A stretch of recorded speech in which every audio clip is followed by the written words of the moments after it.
Libertà e giustizia, il grido lanciato da Padova. Oltre 50.000 persone hanno preso parte alla 24esima giornata nazionale della memoria e dell'impegno in ricordo delle vittime innocenti delle mafie. Guidati dal leader di Libera Don Luigi Ciotti, studenti, bambini, familiari delle persone uccise dalla mafia hanno manifestato contro l'illegalità, contro la malavita organizzata, per chiedere giustizia. È la prima volta a Nord-Est per questo grande evento, per testimoniare che nessun posto in Italia è immune dalla presenza della mafia. Come in tutti i territori del nostro paese la presenza mafiosa c'è.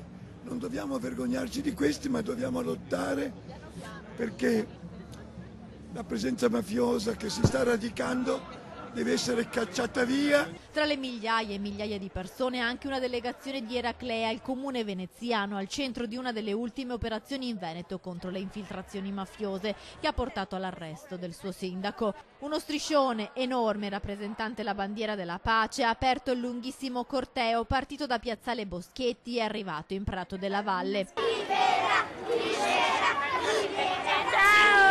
La mafia si combatte con la scuola e con il lavoro, ha detto Don Ciotti, ricordando tutte le vittime della mafia. I loro nomi sono risuonati in Prato della Valle accompagnati dai violini. Il momento più emozionante. Ciro Colonna, Luigi Luciani, Aurelio Luciani, Daphne Caruana Galizia.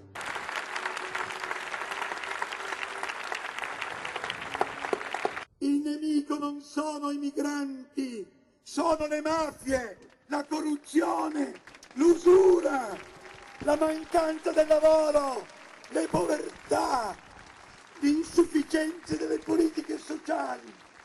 Questo. E allora le aree grigie delle mafie sono queste aree grigie. Sono prima di tutto vuoti di democrazia.